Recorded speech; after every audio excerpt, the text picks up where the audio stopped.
All right. Good afternoon. Good afternoon. Good afternoon. Thank you all so much for sticking around and joining us and registering. Today, welcome to everybody to Mind, Body, and Spirit, where the Good Life, Healthy Living classes host distinguished speakers every month to talk to our community about living better for longer. My name is Shanette Merrick. I'm the program manager of the Good Life, where exercise and nutrition is medicine. We love to know where you guys are joining us from today, so please feel free to put where you're joining us from in the chat. We'd also like to say hello to everybody that's joining us on our Facebook Live right now. Hello to everybody on Facebook.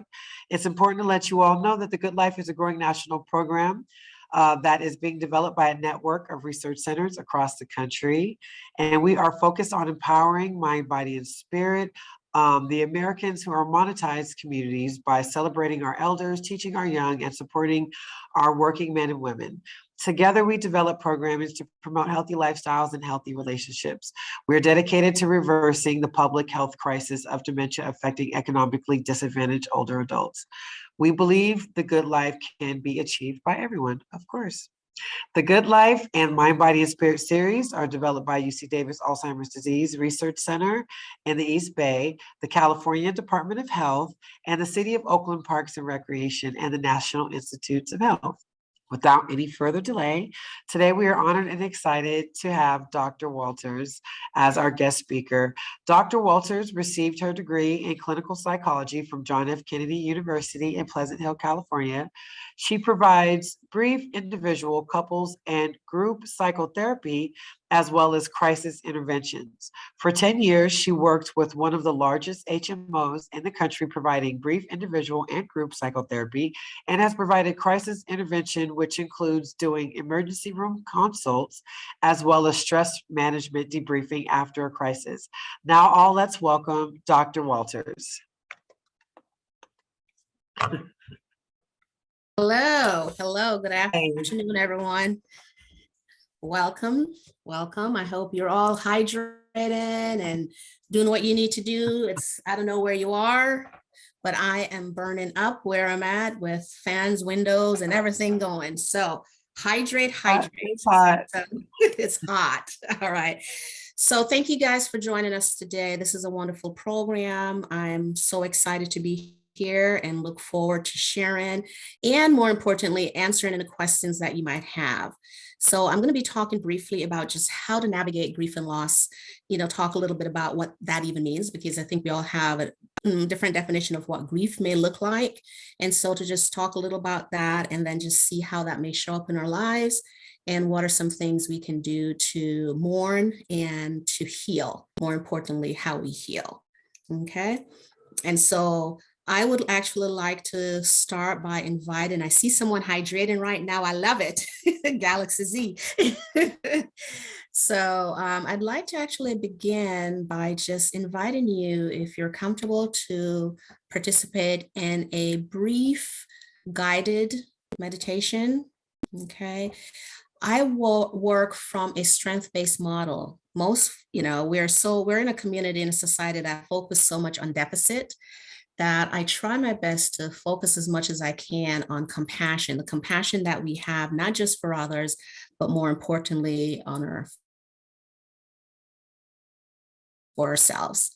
And so I want to start with a brief meditation called Get in Here, Focus on Compassion. So if you are comfortable, please go ahead and close your eyes. If you're not, just, gently just focus, pick a spot and just keep your eyes focused there. Okay. All right. So as you settle comfortably in your chair or wherever you might be, preferably to sit in with your feet planted flat on the floor. Just notice the weight of your body. Notice how it feels in your seat. And I invite you to take 3 to 4 deep breaths, just allowing the breath to go deep in your belly. Just notice your breathing. Tune in and focus. We allow our attention to follow our breathing, knowing that thoughts will come and they will go. We just allow them to fall away as we bring our awareness back to the breath. You may notice the cool air that passes in and out of your nostrils. Or you may be aware of the sound of your own breathing.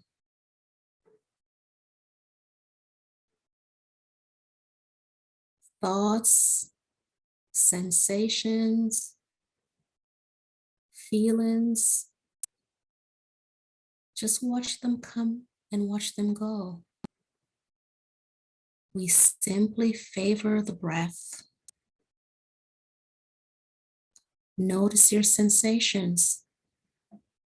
And if they are strong, make friends with them by gently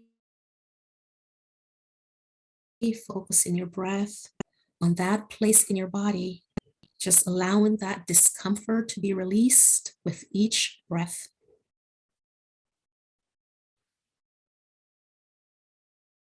Notice their feelings. If you have strong feelings with a soft heart, acknowledge them.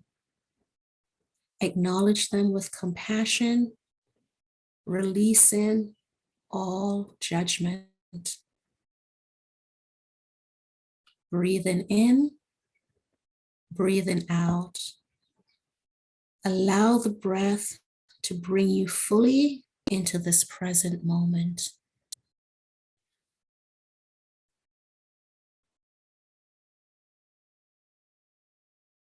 Following your breath, notice right now where in your body you have the strongest sense of self in this moment. It may be vague. Just allow the breath to be felt in that place.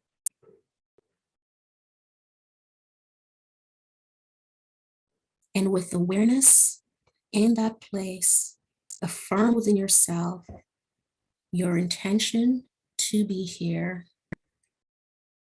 your intention to be a part of this workshop, your intention to experience whatever it is that you need to experience in this moment.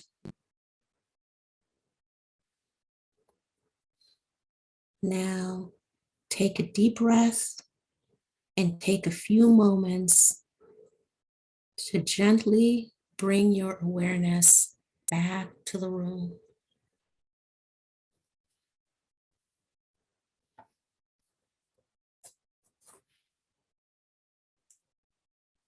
I find it helpful to just do a little stretch when you're coming back, get the blood moving, wiggle those fingers, shake your head yes, shake your head no, rotate your shoulders, and welcome back. How are people feeling?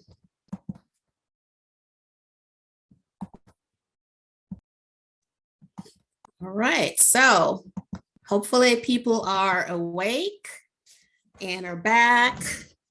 And so as we jump into our conversation today about managing challenges, managing life challenges, how we navigate grief and loss. So what is grief?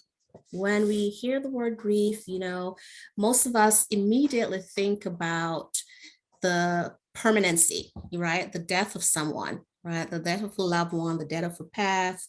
You know, we think about grief in a physical form, but grief can be described as an acute pain, right? It's an expression of love. It can come in a variety of different forms. It's if you think of it as a connection that is lost, right? So it tells us that something is no longer here, which means it can be, as I mentioned, physical loss to death, or it could be the loss of a relationship, could be divorce. It could be the loss of a friendship, of a longtime friend where there's some misunderstanding and so the relationship is ended. It could be a loss of, you know, kids moving out, loss of a job, right? Either way, right? I'm not quite sure. Okay, either way, we grieve, right? With COVID, most of us have been experiencing a lot of losses this past 2 years. In 2020, most of this country went on lockdown. And with that came isolation, which is a loss. With that came loss of jobs, loss of relationships. People were grieving. We still are grieving because we are still struggling with the fallout of the COVID. We're falling, there's grief around the social unrest. There's grief around aging, right? So when we think grief, we always want to think about, what does this mean, right? It's everyone's grief looks different. We all experience grief as an individual, and it shows up differently. We also know that grief is an emotional journey, right? It's an experience that we all have to take, right? We live in a society where when we think of grief, for those who are still working or who have worked or have an experience around this, we know that culturally in this Western culture, you get 3 days, right, of bereavement. It's like you go home and you bury your loved one, and there's an expectation that you come back to work after 3 days. The problem with that is that because it is an emotional journey, we're talking about upwards of 3 years, right? So for those who are still, experiencing any discomfort, any pain, whatever that pain might look like, because the pain could be emotional, it could be physical. Later, we'll talk about the different ways that grief shows up in our bodies and in our minds, right? But the thing to keep in mind is that grief is an emotional journey that takes a long time to heal. And in order to complete this journey, we do have to go through the process. For some, it may be quicker, right? For others, it takes a while because it's about adjusting. It's about adjusting to new life experiences. And as you can see from my diagram here, this is kind of what it looks like, right? We have the different phases. There's the loss. We'll talk later about the different stages that we go through. But, there's the disbelief that this has happened. There's the shock, right? We go around here and then we may come all the way back, right? And so that's why the idea of grieving is not an easy task. We also do not talk much about grief, right? We sometimes mention trauma, right? And for a lot of people with traumatic experiences, we're able to say, yes, I have this physical hurt, I have this physical injury, right? But because grief it's not typically seen, right? Oftentimes it's internal. I'm hurting and I don't have a physical scar to show for it, right? So oftentimes it gets overlooked. So the thing to keep in mind is that while grief does not always include trauma, all traumas include grief, right? So any experience that I might have, whether it's a car accident, right? A job loss. As I mentioned before, it could be the loss of a pet for those who have a pet, kids moving out, getting married, getting divorced. Those are all traumatic experiences that shapes how I think about myself and how I think about the world. And because it shifts the way I think, there is an experience that I'm going to have about who I am as a person in this moment and what are the choices I then make. Right? So basically what we're looking at when we talk about trauma, we're talking about anything that negatively impacts who I am or who I believe I am and how I walk through the world. Okay. So when you think grief, always remind yourself that there's traumas that includes grief and there's grief, but it may not have trauma. And those are the people that oftentimes get overlooked, right? Because again, there's not a physical manifestation, but I know that I'm hurting. I know that whatever experience I have hurts so bad that I may not want to get out of bed, right? And my loved one is not here anymore. This is someone I've been in relationship with for 50 years, 10 years, 5 years, it doesn't matter. But I have such a strong connection, right, that it hurts, right? And oftentimes as a culture, we do not think about that when we think about grief. We think about those experiences that we can physically see, but not what the person themselves is actually experiencing internally. So I want to talk a little about the different types of grief that we might experience. There's what's considered, normal, or, regular grief. Those are milestones. If you think of them, you can think of them as the different milestones, right? So we turn 16 and we have a birthday party. We turn 21 and it's like, oh my goodness, I can do all these things now that I'm 21, right? We don't normally think about these as grieving, right? But grief doesn't always have to be a negative thing, right? We turn 21, there's certain things that, or certain expectations that comes with that, right? The ones we talk more about are anticipatory grief, acute, early, and delayed. Anticipatory grief has to do with preoccupation with, we know that our loved one is ill, and we know that at some point there is going to be a loss that's coming. And so what we're doing is we're focused on what's to come, right? Again, because it's so silent, these people often get overlooked, right? Because it's an internal process that I am going through. I don't necessarily share that with others, but I'm still hurting, right? And so what's happening here is I'm still going through all the stages of that loss before the loss even happens.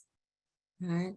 Then we have what's called acute grief, which is what we're talking about is the moments of death up until about 6 or 8 months post-death. So again, this person is going through his or her experience. They're going through whatever the experience that they're, how they manage it behaviorally, right? Emotionally. Early grief speaks to the first 2 years, right? So again, as I said earlier, it's an emotional journey. And so you can have yourself going up, up, up, up, and then back, right? So even those 2 years, I can be doing well and then find myself all the way back to, denial, okay? Delayed grief is what we often see for people where there was a traumatic loss. And so it's basically, there was no anticipation of this. We didn't know this was coming. It just happened. And so basically the moment this happened, everything stops, right? Because now I have to focus on planning, whatever needs to happen with the burial. I have to make arrangements. If there's kids involved, I want to make sure the kids are okay. So I don't have time to grieve, right? So delayed grief is basically right now it's go, go, go, go, go, right? I have to focus on the process of what needs to be done. Oftentimes, once this is gone, that's when people break down because now all the support is gone. People usually show up at the beginning, bringing food, offering services, help, help, help, help. And because you're in that delayed mode, you are not processing your own feelings, right? And then the funeral happened, and the support trickles away, and now you're left with your emotions, right? David Kessler talks about grief burst versus love burst. And grief burst are those moments where, things seem to be going well. You're 2 years in, life is happening. You're doing your thing. And then something happened, a trigger, and a trigger could be a picture, a trigger could be a song. And then all of a sudden you are flooded with these emotions. And so you might find yourself crying, you might find yourself screaming, right? But you're struggling to deal with whatever that emotion is. Love burst is similar, except this is where all of a sudden there's so much love that you're feeling for this person. And it's like, I don't even know where to put it, right? Because they're not here. What do I do with all these feelings that I have right now, right? And so those are some of the ways that, in terms of grieving, that you can imagine might happen. And again, grief is not just about physical death. These are also, companies with COVID were laying people off. Am I going to be in that batch? So that's anticipatory grief, right? Am I going to be in that group of people that get laid off? Now I am laid off. Now I'm processing. So now there's that acute grief, right? So to just, again, keep that in mind. You don't get over grief. You learn to live with it in your heart forever. Those who grieve well live well. In grief, you don't need to be fixed because you are not broken, right? So when we try to understand grief, we want to remind ourselves that we are not broken. It's a part of life, right? Again, culturally, we get this, like, okay, he's been gone or they've been gone or she's been gone for so long. It's time to move on. Get over it. Some people are very bold. They're like, okay, it's time to get over it. They're gone. You're here. Move on, right? But again, it's not something that's to be fixed. You are not broken. It requires healing, and it requires us going through the different stages, right? So there are different models. I'm only going to focus on Kubler-Ross because everyone is aware of hers.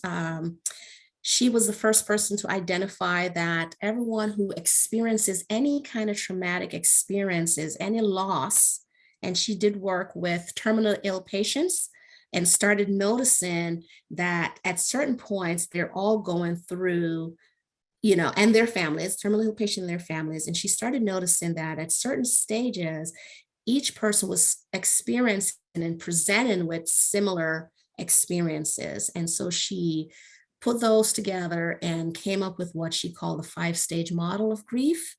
David Kessler added a 6th stage, which I love. And so I want to talk about that one today. So again, as a reminder, grief is an individualized process, right? It's also very unpredictable.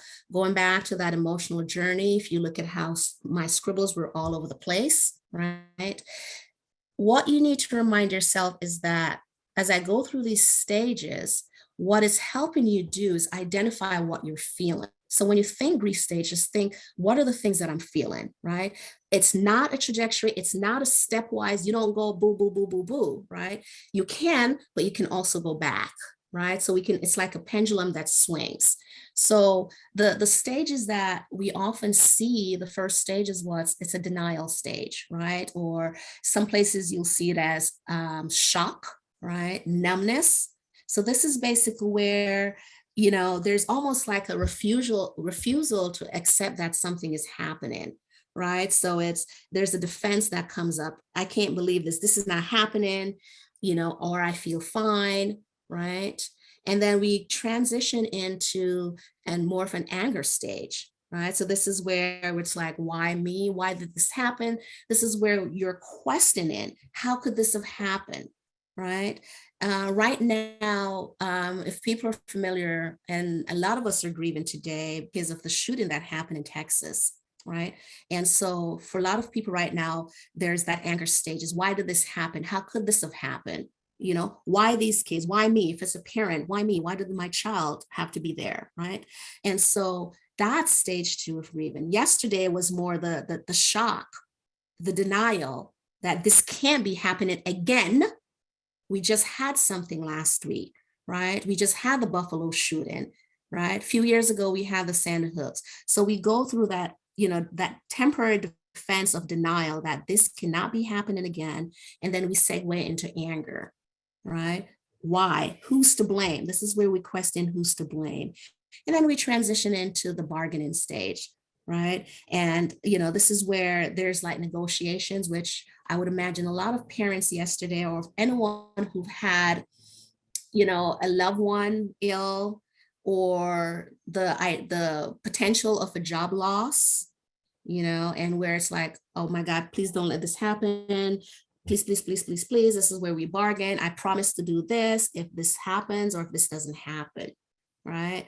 And then we go into that sadness, depression stage where, wow, the heaviness is sitting with us, right? And it's just like, wow, this is real, right? Which leads into the acceptance where this is really real. Now what? Okay. The 6th stage that Kessler, who worked, because Kubler-Ross is no longer with us, who worked with Kubler-Ross, came up with what he called the sixth stage, which is how do we create meaning from this experience, right? So whether it's the loss of a loved one, the loss of a job, the shooting in Texas, is, how do I create a new identity? How do I do a different outlook in this? Do we look at gun reform? If this is a physical death, what do I need to do to move on, right? How do I find gratitude? How do I remember and find gratitude by thinking of my loved ones who are no longer here, but I'm appreciative that, I had 70 years with this person, and these are the things I got out of this relationship with this person, right? So this is where we find ways to honor them, right? Honor their lives. We feel love and those love bursts, we feel gratitude for having them in our lives, right? So how did this person impact me? So we can look at it. So the meaning we create based on the loss will help with the healing, right? So if all I see are negative things about this, then guess what? Chances are my healing process is going to be much harder and much longer. And we know that a lot of this, these stages is defined by how things happen. So if it's a traumatic death, of course, it's going to be a lot harder to get to that acceptance and creating meaning, right? If it's meaningless, yes, right? Because it's like, how can I do this? Right. And so that's when we start looking for, okay, how do I transcend this and use this information to make change, to transform, not just me, but around me in a healthy way, right? And so we can do that. The first thing we have to do is kind of figure out, how is this showing up for me, right? How is this showing up for me in my physical body, right? Because when we're not able to find meaning, which sometimes we can't, right? When we're not able to accept that we are in grief or we are in the grieving stage, right? The healing is harder. We are going to go internal. If there's no external, right? If there's no way to project it out, right? Or symptoms are going to show up, and unfortunately, sometimes in very negative, in self-destructive ways. Physically, you can look for, am I feeling tightness in my head, throat, chest, dry mouth? How's it shown up in my physical body? Weight gain, weight loss. Emotionally, sadness, irritability, shock, unresolved anger, guilt, anxiety. For some people, believe it or not, based on the circumstances, it's a relief. It's a relief that my person, my partner, my whomever it is no longer suffering, right? And of course, for a lot of people, feeling relief comes with feelings of guilt. Oh my God, I can't believe I'm feeling relieved, right? But it's an emotional experience that does come with grief. Behaviorally, it may show up as, affecting your sleep, sleeping too much, sleeping too little or no appetite, withdrawal, crying, dreams, right? Being restless, addictions, right? For some people, I will no longer commit to a relationship because you're just going to leave me, you're going to die. I don't want to have another experience of loss. And so they become isolated and they shut down, right? There's also beliefs that we develop. So we have these thought patterns that we now develop, right? Hallucinations, things like that. And for those who are more spiritually inclined, there's a loss of faith, right? How could God do this? How could my higher power do this? And so there's an anger that now is, towards whatever my spiritual, guide is, right? How could you make this happen? And so I no longer have faith. Okay. So the problem with that is if we start creating these stories where everything is just horrible, if your higher power is God, God did this, the world did this, we now have a line of thinking that often becomes destructive, right? And so these opinions, these thoughts become who becomes us, right? And so what tends to happen is now we start behaving as if the entire world, right? My family, everything about me is at risk, is in harm's way, right? It goes to, I'm no longer going to have a relationship because everybody's going to die, right? Or they're going to die and leave me, right? And so it becomes this, I now have this meaningless existence because I refuse to make connections because I don't want to be hurt, right? So we create these stories and understanding that I can change these stories, right? That the images, the memories, the thoughts, those are things that I can shift. And as David Kessler mentioned, I can create different meanings to these storylines, right? I can have photos, right? I can think about where my loved one is. And if I do believe in an afterlife, I can have, faith that they're happy where they are, that they're happier, that they're no longer in pain, right? Wherever they are, they're no longer in pain. I can do that, or I can think in terms of, oh my God, it is the end. Life is no good, right? I'm never going to get better. I'm always going to be stuck here, right? Or I can look at healing and thinking that meaning in this loss will take time, right? It may come in time. It cannot be rushed, right? It's going to take time, and that I need to look forward to finding peace, right? That's healing, right? So when we ask ourselves, why did this tragic situation happen to me? Why did this happen, right? What that does is it again creates this narrative, which oftentimes we don't have a response for, or the response is not a good response, right? But if we ask ourselves, how can I move forward from this tragic loss, right? Or how can I move away from this thing that happened? Because again, it doesn't have to be a physical death, right?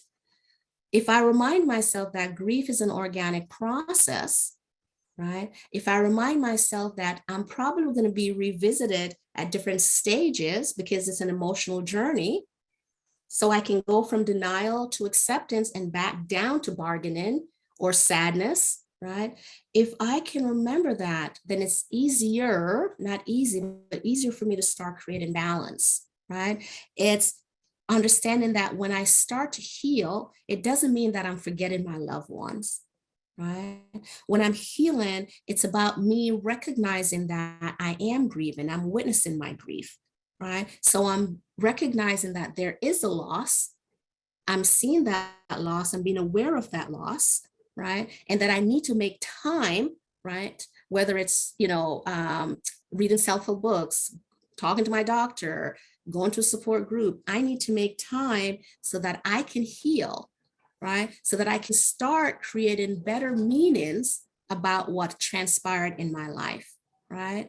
That the pain, there's no healing without the pain, right? I have to remind myself that for there to have been loss, it must mean that I have loved, right? And so if I want to heal, if I want to have transformation, I have to acknowledge and accept that there has been and is pain. Okay. I want to right now just take a quick minute to do a quick body check and to invite people to do a grounding skill practice called the strong pose. This is one of the things in terms of healing, we can also check into our bodies, right? And recognize that we can use our own bodies as our strength, right? So very quickly, I know we're almost at time, so I want to do this very quickly. It's basically if you're seated with your feet, firmly planted on the floor, and just imagine yourself, because oftentimes, and I would imagine, I can't see most people on the screen right now, but I can only imagine that most people are sitting like this, kind of hunched over because it's comfortable, right? And that's how we sit when we're comfortable or when we are, uncomfortable, right? So what we want to do is we want to be able to sit with your feet planted. Imagine yourself that you're like someone's pulling you up and out of your chair, right? And so, but you're not getting out of your chair. You're pushing yourself up through the soles of your feet, and you're like a puppet on a string. right? And so the person's pulling, pulling you up, but not out, right? And I can't see everyone, so I'm hoping people are doing it. And just quickly, if someone, just one or two people can just tell me, what did you notice posturally, what happened to your body and what happened to your breath when you did that? No one. So I will just say what you should have noticed if you did do this is that when you're sitting like this, your breathing was much harder. When you sat up straight and you open your chest, what you should have noticed is that you actually feel strong and that your breathing is much deeper. It's not as shallow, and that you're taking nice deep breaths. Okay. So just quickly, why do we struggle to heal? The familiarity of the pain is more comfortable than the unknown terrain of the future without our loved ones. This is a direct quote from David Kessler, right? And so how do we heal, right? We are grieving COVID. We are grieving loss of a loved one. We're grieving social unrest. We're grieving our own immortality. We're grieving our own physical limitation because of age, because of medical conditions. Those are all grieving. What do? We want to be able to acknowledge the pain. We want to acknowledge that I am hurting, whatever it is. It's a physical hurt, it's an emotional hurt. We want to be able to acknowledge that, right? We want to be able to acknowledge that it may show up at different times throughout the day, throughout the year, throughout the week, and I may have unexpected emotions. So I can go from, smiling just now to being tearful, because we have love burst and we have grief burst, right? We want to understand that it's a unique for each individual based on your lived experience. You want to seek out support. You want to, talk to people you care about, right? And you want to take care of yourself physically, right?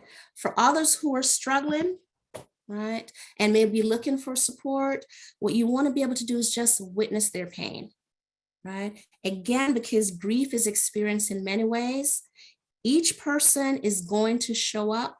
Each person may need something different, right? But more importantly, what you can do is just witness their pain, validate their experience. Again, as I said earlier, because grief isn't necessarily a physical manifestation where there's a broken arm or something, and it's more internal, right? We tend to not notice, right? And so people grieve in silence. So having that witnessed, having that, normalized, vocalized, right, is one of the best things you can do, because now they don't feel judged, right? We don't want to tell them, okay, it's time to get over it. It's long enough, right? So you want to offer practical support, right? You want to acknowledge, right? You want to validate as best as you can and just be there for them. So I know I'm gonna just go through this very quickly so we can have some Q&A. Remember, you will need to feel the pain in order to experience the healing, okay? The journey is not necessarily a stepwise progressive process. There will be a lot of doubling back to earlier phases and or feelings. So even after we achieve what is considered healing, there will still be elements of hurt and sadness, especially in certain settings and events, which are reminders. Okay, remembering loved ones and changing the narratives by creating meaning in your own life is the way to heal. Thank you. Thank you, Dr. Walters. That was a very excellent and very informative presentation about grief and loss and healing.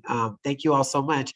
All right, so for everybody who, if you guys have any questions for our speaker today, for Dr. Walters, please go ahead and, you guys go ahead and click the hand raising icon. So if you want to ask your question, or you can go ahead and put your questions in the chat and we'll read the questions for you. All right, so now we're going to open up the floor to you all. So if you have any questions, this is the time to ask them. Thank you, Dr. Walters. That was a very good presentation. Thank you so much. Can you talk a little bit more about, I think on one of the slides, it said grieve well, live well. Can you talk a little bit more about that? Breathe well, live well. Grieve. Breathe. Grieve. Yes. Okay, I'm like, I don't remember breathe, but do yes. That's what I was like, which slide did I slide something? Anyway, seriously. So yes, so when we are not in a culture that grieves well. We don't even know what to say when someone is grieving, right? So when we grieve well, what we're doing is we're going through that whole experience, right? So we're basically saying to ourselves, you know what? I did experience the loss. Again, whatever that loss is, right? And the way I experienced this loss is this way. These are the things this is how it's shown up for me, right?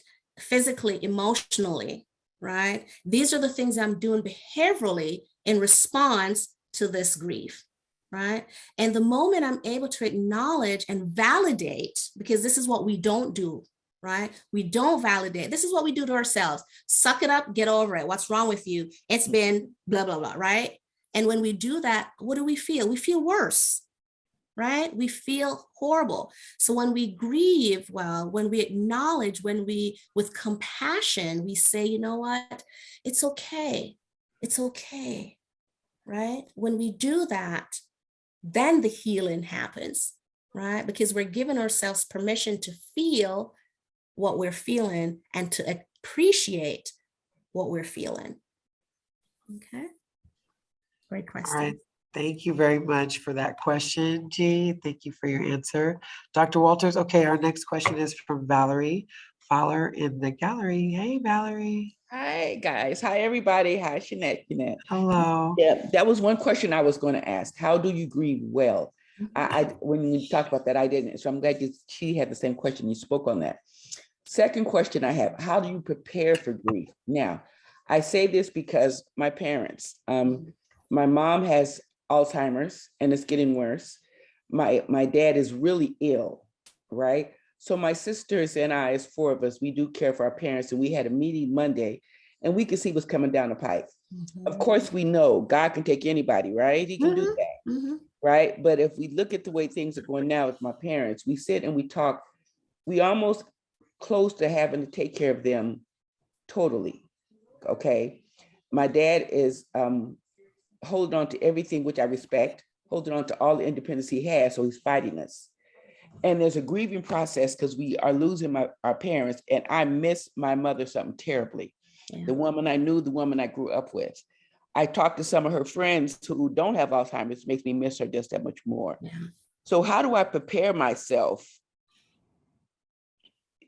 for everything that I'm getting ready to face? How do I do, what do I do?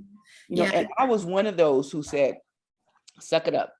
My daughter would tell me all the time, my daughter's a therapist, and I would say, suck it up, you'll be all right, get over it. I was that woman. Yeah. Right. And so I've learned that that's not the right thing to do. It's not. She would tell me all the time. And I am in the position now where I can't suck it up, because I'm looking at some things here that's heartbreaking. Yeah. So I think what you're describing is what we list as anticipatory grief. I know it's coming.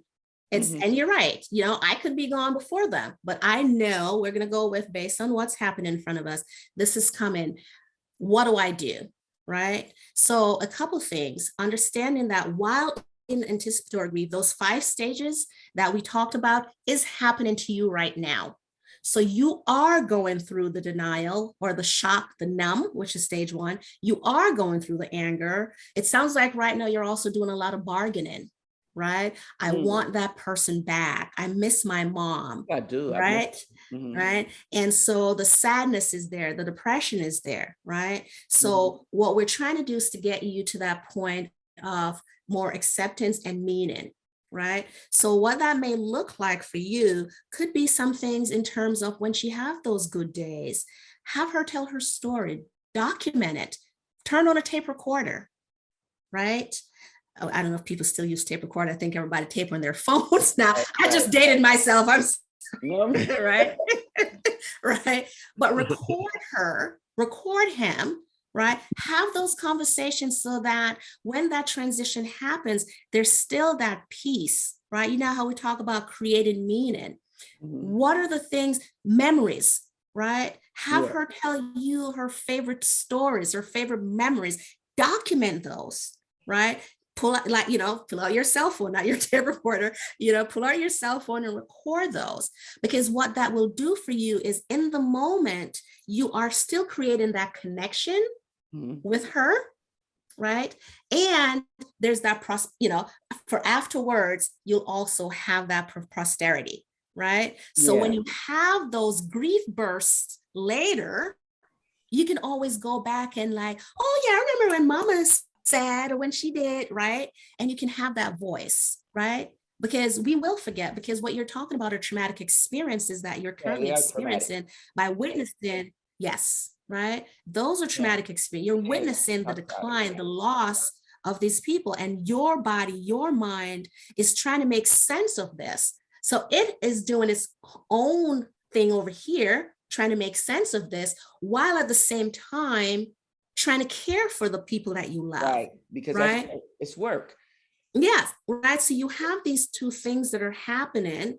I want to care, I want to love, but I also need to grieve. So there's also that delayed grief. Right. See what's happening, right? Yeah. I have the anticipatory piece, but I also have that delay because I'm so in it, I can't even process the day-to-day losses that I'm having witnessing this decline.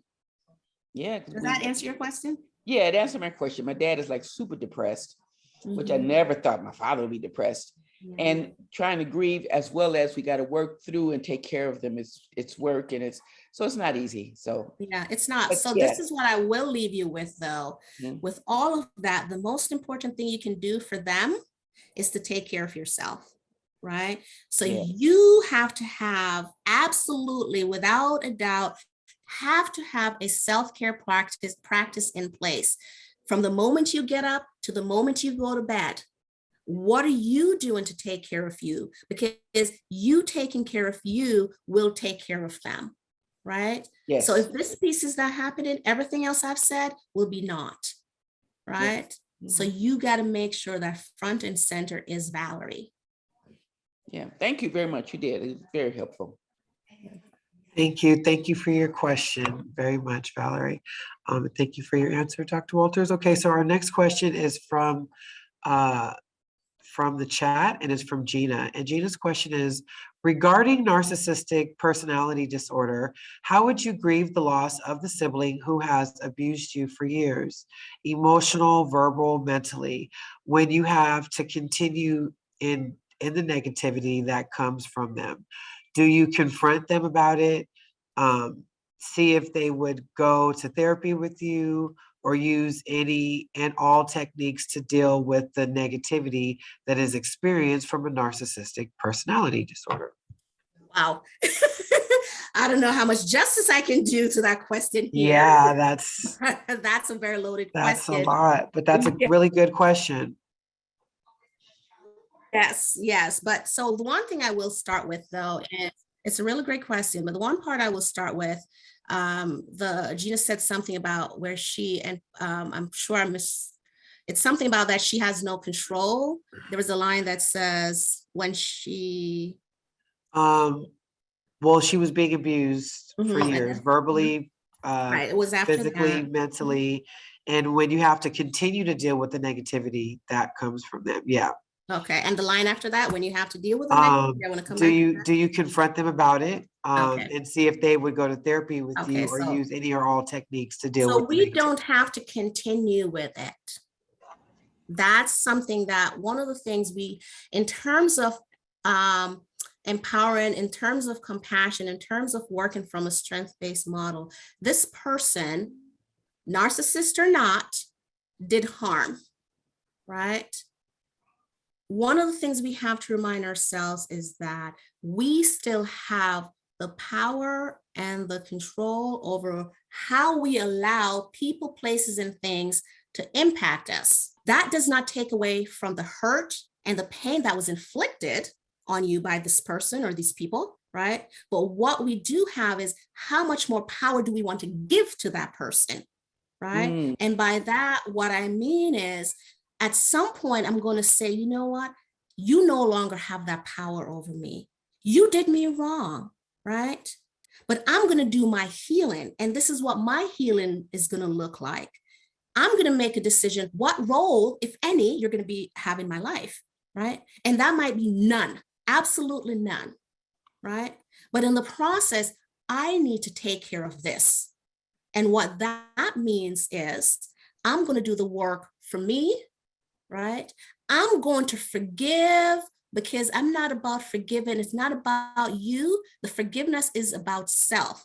I'm going to forgive myself for allowing you to continue to have that power over me, right?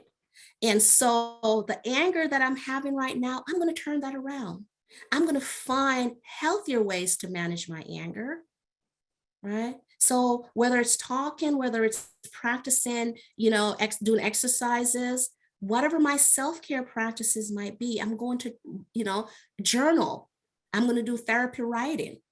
I'm going to recognize that the story that I continue to create will follow me, right? Which still gives you that power, right? But if I name it for what it is, if I see it for what it is, and I remind myself that pain in life is inevitable. We're all going to have pain, physical pain, emotional pain. Suffering is a choice, right? I can choose to continue to allow that to be in the driver's seat, or I can recognize that I'm going to be in the driver's seat. And if I choose to be in the driver's seat, the choices I make will look different, right? So yes, you hurt me, your behaviors hurt me, right? Understanding that when I talk from a compassionate lens, we look at it in terms of the past, shapes who I am today. But guess what? The choices I make right now is going to define who I am tomorrow. I cannot go back and change what you did or what they did. I can't. But if I stay stuck here, I'm going to be forever depressed, right? So I can name it, I can own it, and I can say there are elements in my life that are the root of my suffering, right? Some of which I had no choice on, on the matter, right? There are things that are the root cause of my suffering. But guess what? Because I love me and because I know I'm strong, right? I owe it to myself. I'm going to start practicing. I'm going to start doing and making changes. And when I do it, I'm going to do it with compassion. So I'm going to use warmth. So that voice I talk to Miss Adele with, when I say, Miss Adele, I hear you. I understand that you're hurting. I am so sorry that happened to you. That should not have happened to you or anyone. That tone that I use with Miss Adele, that voice, that warmth, that compassion, that caring voice, guess what I'm going to do? I'm going to use that with myself, right? I'm going to say, Gina, yes, that person was a narcissist. Yes, they hurt you. What they did was not okay. But you know what? Guess what? You're a survivor because we are here. We are here. We are here. And there's something that got us here. So let's tap into that something, right? Let's tap into that something and let's use that something to our advantage. Let's let this person know that at the end of the day, you didn't break me, right? There may be a temporary lapse that I had, but you know what? I'm coming back and I'm here. And I refuse to continue to give you that power over me, right? It's a journey. Healing is a journey. Healing is a journey. This is not going to happen overnight, right? But the good thing is, the beautiful thing is, when we accept that this did happen, then we can make changes, right? But if we continue to be in denial, how can I change the color of my room if I keep thinking it's my favorite color? If I keep thinking, oh, it's blue, right? But really and truly, it's an egg white, right? I have to accept that this did happen. This is how it's shown up in my life, right? These are the things I've done. And I have to admit that this no longer serves me, but with love, not with, anger, right? With love. That's where we engage or soothing regulation system, that beautiful, calm, and peaceful, that kind person. And we say, you are loved. Make sense? Mm, That's awesome. yeah, it is. That's really awesome. That's Yeah, I really love how great. I love how you said suffering is a choice. Mhm. That's really Yeah. interesting. That really gave me something to come Uh-huh. on. Mhm. You choose to or choose not to. It's up to you what you Yeah. want to do. Yeah. We always need to remind, we all have choices. All choices comes with a consequence, right? But we can choose to live or we can choose to exist. You make the choice. Are you Mhm. living or are you existing? Your choice. Yeah. That's a choice, right? And I'm choosing to live regardless of what my experiences were, right? Because I want to see tomorrow, and I want to see tomorrow in a different, a clearer, a healthier, a better light. So I'm going to make choices because this is all I have control over right now. This is gone, right? This hasn't happened yet. But right here in this moment, at this Mhm. time, I get to make a choice. And I choose to not suffer. So I'm going to make choices that's going to define what my tomorrow looks like. Own it, name it, own it, claim it. Who's in your driver's seat? Always ask yourself, me, my emotions, my past. Okay. All right. Thank you so much for that. That was awesome. Do we have any more questions from the chat? Because I don't see anything, or from the gallery. Would anybody like any questions before we conclude our session? It's 1:32. Is everybody okay? Hmm. Everybody feeling okay? This was a very, very intense conversation. I Very. appreciate. If there's Yeah. no questions, I'd like to give you guys a gift. It's a somatosensory hug. It ties in everything we're talking about, compassion, how just practicing, just doing this daily, right? Once a day, twice, as many times as you want, can take you from here into here.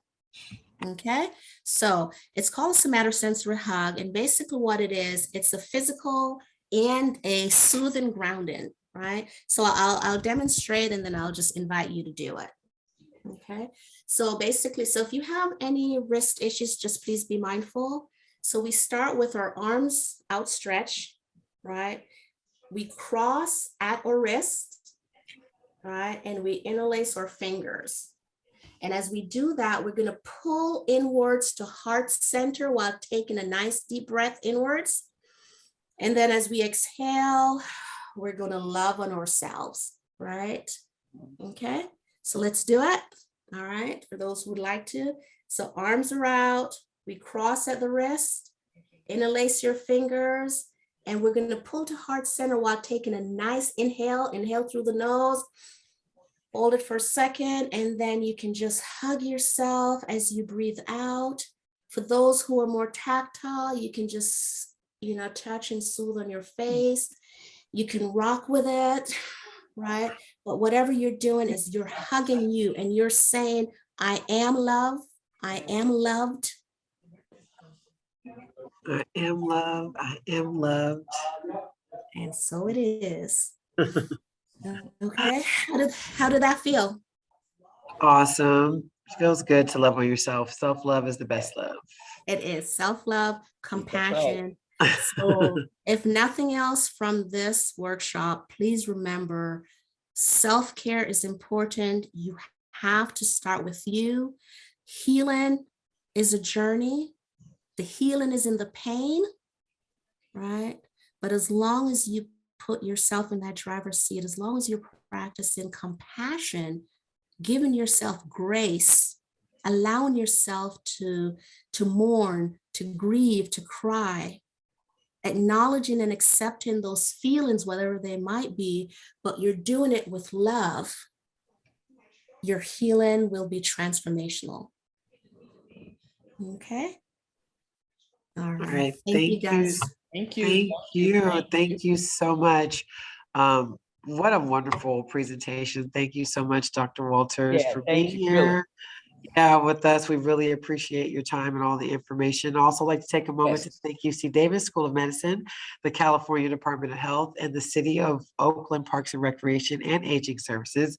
And also, please join us for our next Mind, Body, and Spirit, June 29th, which happens to be my birthday. We'll be celebrating Men's Health Month, African Americans men's health. And if you enjoy these series, you can please register or invite one of your friends or family members to register for more Good Life classes at thegoodlifepath.org. And thank you very much, Gwen, for organizing the speaker. Yes, Gwen, did you have something you wanted to add?